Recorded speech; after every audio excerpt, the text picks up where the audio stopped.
saudara, saya ucapkan selamat malam dan selamat berbakti. Kita akan memuji Tuhan, kita angkat pujian Tuhan Aku Rindu.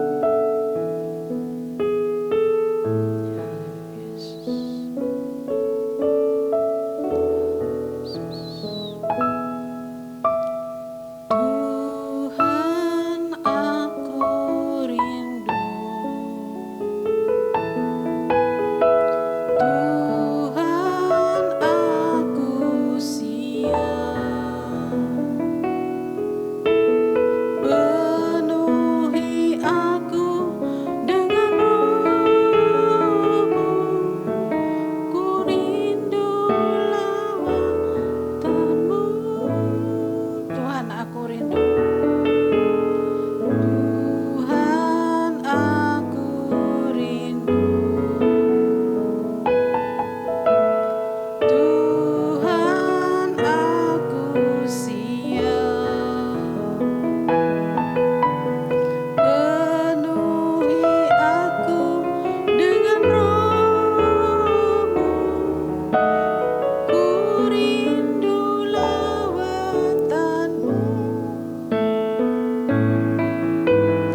bersyukur Tuhan, kami mempunyai Allah seperti Engkau Tuhan.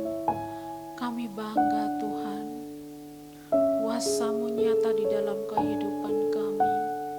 Engkaulah berarti bagi kami, Engkaulah segala-galanya bagi kami Tuhan. Kami percaya Tuhan, Engkau Allah yang berkuasa Tuhan. Engkau sanggup melakukan segala perkara Tuhan. Terima kasih Tuhan, terima kasih. Engkau sangat baik Bapa, teramat baik bagi kami. Kami menyerahkan pada malam hari ini Tuhan. Kami mau mendengarkan firman-Mu Tuhan. Tolong kami ya Tuhan. Suci kuduskan seluruh tubuh kami, agar kami layak mendengarkan dan melakukan sesuai dengan firman-Mu. Mampukan kami Tuhan. Terima kasih Roh Kudus, terima kasih. Kami menyerahkan hamba-Mu yang akan menyampaikan firman-Mu Tuhan. Kau pakai Tuhan lidah dan bibir hamba-Mu untuk menyampaikan firman-Mu Tuhan. Kau tutup bungkus dengan kuasa darah-Mu Bapa. Terima kasih Tuhan, terima kasih. Kami serahkan ke dalam tangan Tuhan, penyertaan Tuhan.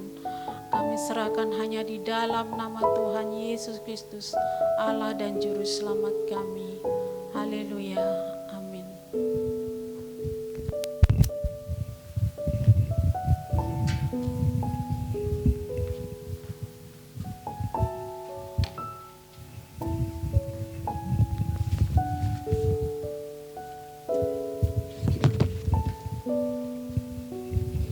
Puji Tuhan.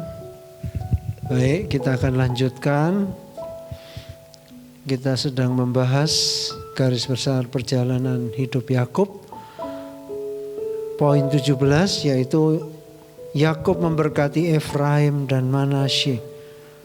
Kita buka di dalam Kejadian pasal 48 ayat 1. Mulai. Sesudah itu ada orang mengatakan kepada Yusuf, ayahmu sakit. Lalu dibawanyalah kedua anaknya Manasye dan Efraim. Ketika diberitahukan kepada Yakub, telah datang anakmu Yusuf kepadamu. Maka Israel mengumpulkan segenap kekuatannya dan duduklah ia di tempat tidurnya. Saudara, kita melihat ya ayat 2. Saudara, ketika Yakub mendengar bahwa Yusuf datang, saudara, dia mengumpulkan segenap kekuatannya.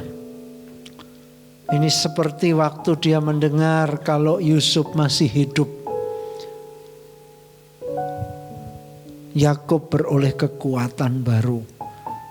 Semangatnya yang sudah hancur, pudar, pulih kembali. Nah, di sini juga Yakub mengumpulkan kekuatannya sehingga dia bangkit duduk di tempat tidurnya. Padahal dia tadi dikatakan sakit. Ya, ini memang menjelang kematian Yakub. Ayat yang ketiga, berkatalah Yakub kepada Yusuf. Saya tidak tahu apa sebelumnya Yakub pernah bercerita kepada Yusuf, kepada anak-anaknya. Tetapi inilah saatnya di ayat 3, dia bercerita pengalamannya. Allah yang Maha Kuasa telah menampakkan diri kepadaku di Luz, Betel, di tanah Kanaan dan memberkati aku. Nah, kita melihat, saudara, Yakub mulai menceritakan pengalamannya bertemu dengan Tuhan. Saudara, itu pengalaman yang tidak terlupakan, saudaraku. Bagi seorang Yakub, perjumpaan pribadi. Saudara, ini juga penting untuk kita. Kita tidak boleh lupa pengalaman bertemu pribadi dengan Tuhan. Inilah titik awal Yakub mulai mengenal siapa Allah. Makanya tadi dikatakan Allah yang Maha Kuasa. Kenapa dia berani berkata Allah yang Maha Kuasa? Karena dia sudah mengalami. Saudara, ini dia flashback. Dia menceritakan masa mudanya Yakub. Saudara, Yakub berani bersaksi Allah yang Maha Kuasa telah menampakkan diri kepadaku di Luz. Luz itu Betel. Nama sebelum Betel Luz. Betel artinya rumah Allah. Dan di sana Yakub bernasar kepada Tuhan. Saudara dengar baik-baik, tidak ada satu pribadi manusia pun bisa mengenal Allah kalau Allah tidak menyatakan dirinya. Termasuk kita yang ada di perjanjian baru. Saudara, agama diciptakan oleh manusia karena manusia punya kebutuhan untuk mengenal pencipta. Tetapi apakah agama bisa menggapai Allah yang maha tinggi? Tidak bisa. Makanya muncul ajaran-ajaran seperti ini, seperti itu. Saudara, manusia tidak mungkin menggapai Allah. Allah lah yang turun menyatakan dirinya. Nah, Yakub pun sebagai cucu dari Abraham tidak akan mengenal Allah. Dia tidak akan bisa berkata Allah yang Maha Kuasa kalau dia tidak mengalami penyataan Allah, bukan pernyataan, penyataan. Jadi Allah menyatakan dirinya.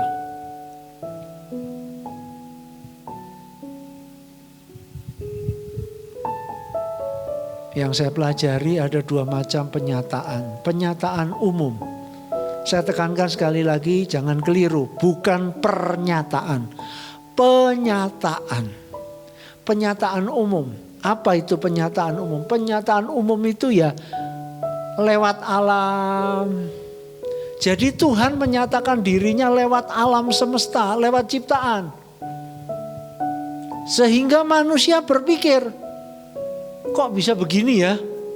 Kok matahari bisa terbit, terbenam dan lain sebagainya? Manusia berpikir. Itu sebetulnya penyataan Allah secara umum. Tetapi seringkali kalau umum ini manusia tidak bisa mengenal siapa Allah.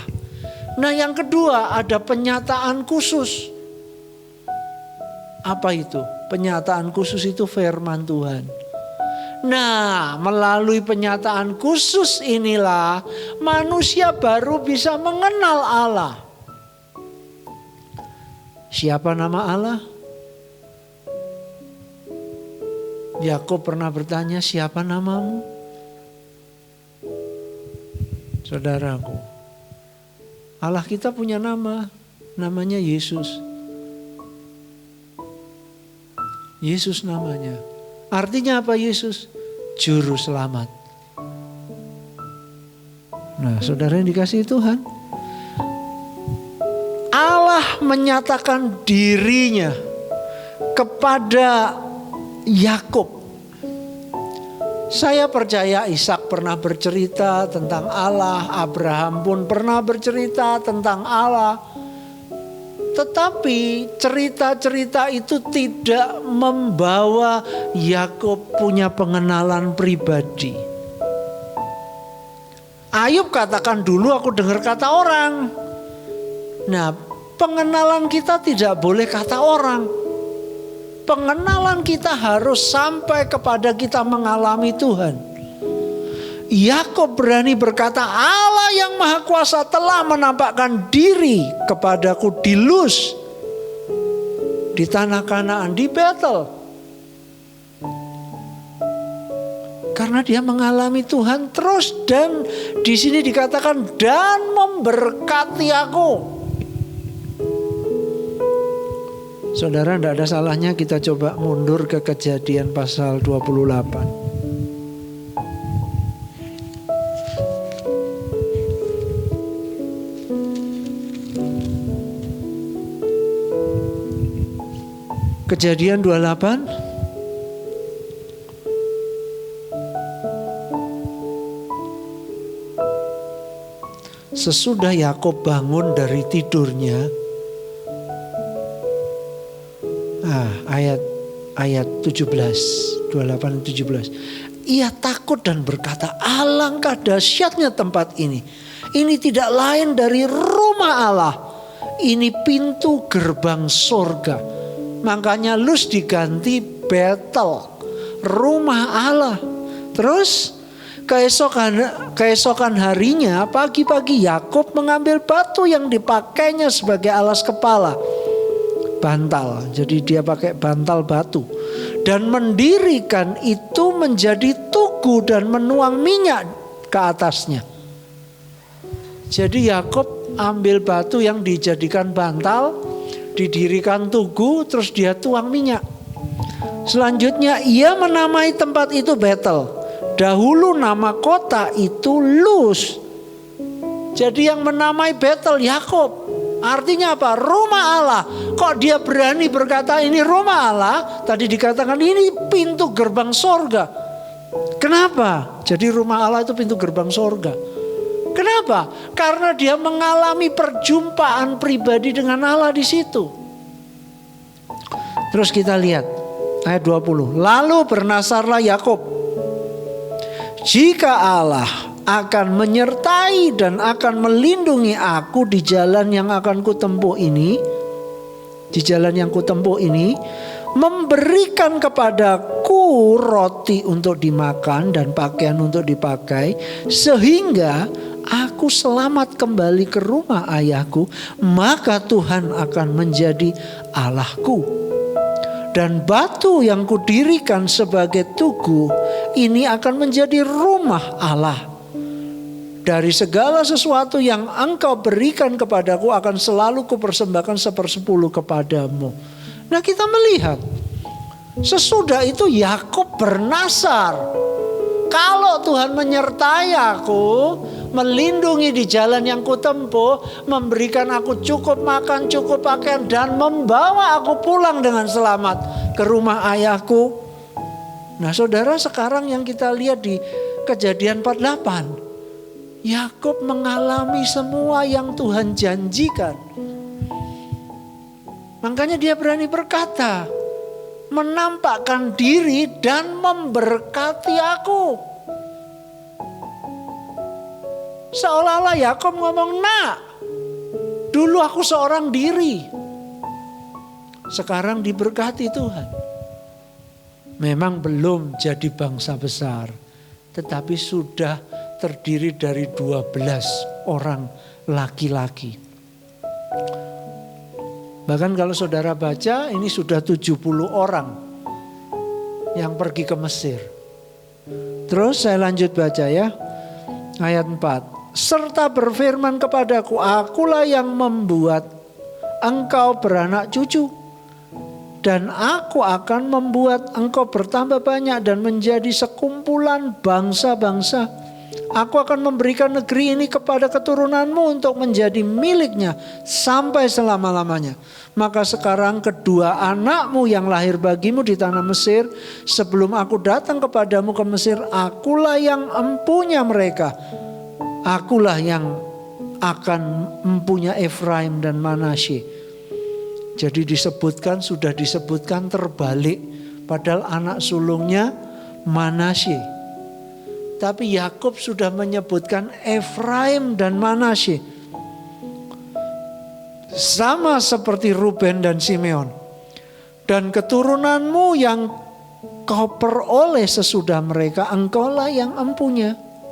Tetapi dalam pembagian warisan nama mereka, nama Efraim dan Manasye, akan disebutkan berdasarkan nama kedua saudaranya itu. Kalau aku pada waktu perjalananku dari Padan, aku kematian Rahel di tanah Kanaan di jalan.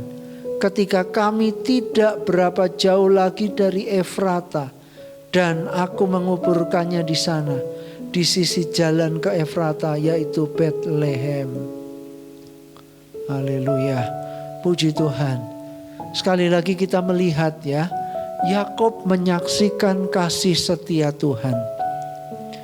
Yakub memberitakan bahwa Tuhan Allah yang Maha Kuasa, Allah yang berjanji dan menepati janjinya. Saudara, Tuhan yang kita sembah bukan Tuhan yang tidak bertanggung jawab, tetapi Tuhan yang, saudaraku, berfirman dan menggenapi firman-Nya. Coba mari kita lihat Bilangan pasal yang ke-23.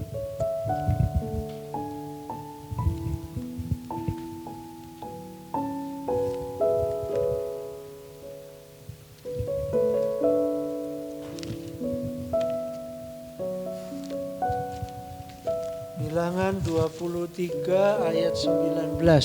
Bilangan 23 ayat 19.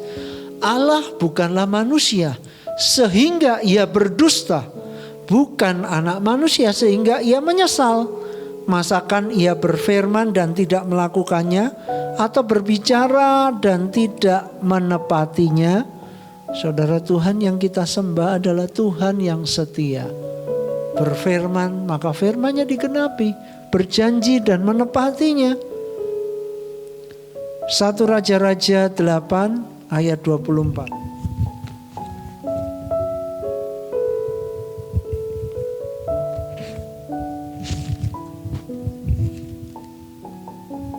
1 Raja-Raja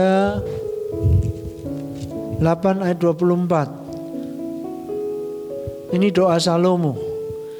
Engkau yang tetap berpegang pada janjimu terhadap hamba-Mu Daud, ayahku, dan yang telah menggenapi dengan tanganmu apa yang kau firmankan dengan mulutmu, seperti yang terjadi pada hari ini.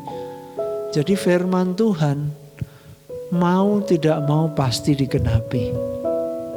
Betapa sulitnya firman itu terjadi, saudara, pasti terjadi. 2 Tawarikh 6 ayat 15.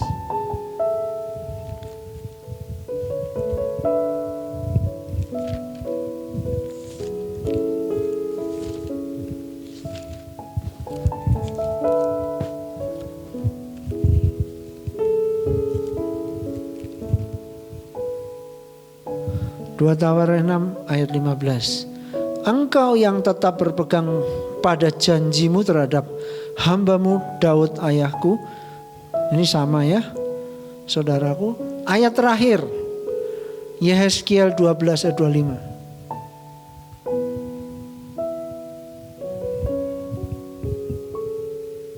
Yehezkiel 12 ayat 25. Sebab aku, Tuhan, akan berfirman, dan apa yang kufirmankan akan terjadi, dan firman itu tidak akan ditunda-tunda lagi.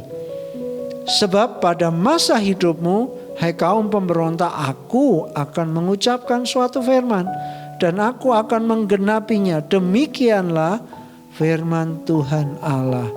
Jadi kita melihat Tuhan yang kita sembah, Tuhan yang setia, berfirman pasti menggenapinya. Karena itu saudara, seperti kesaksian Yakub. Yakub begitu yakin Allah yang Maha Kuasa. Kenapa? Karena dia mengalami. Ayub berkata, dahulu aku mendengar kata orang, tetapi sekarang mataku melihat Tuhan. Saudara, penting punya pengalaman pribadi dengan Tuhan. Kesaksian kita begitu nyata kalau kita mengalami Tuhan. Haleluya. Baik, kita lanjutkan. Minggu depan kita akan akhiri firman Tuhan. Haleluya.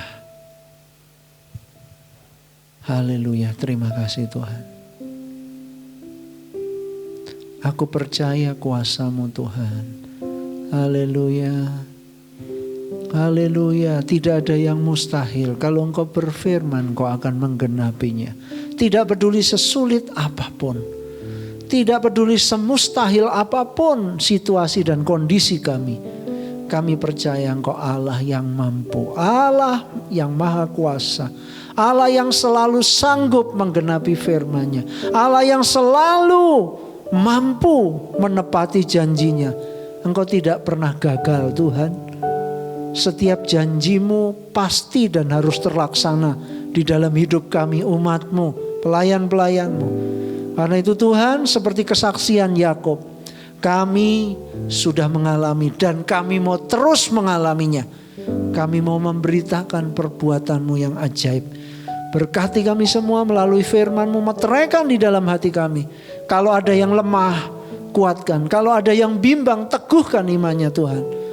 Kami tolak segala keraguan-raguan, kebimbangan, ketidakpercayaan di dalam nama Yesus.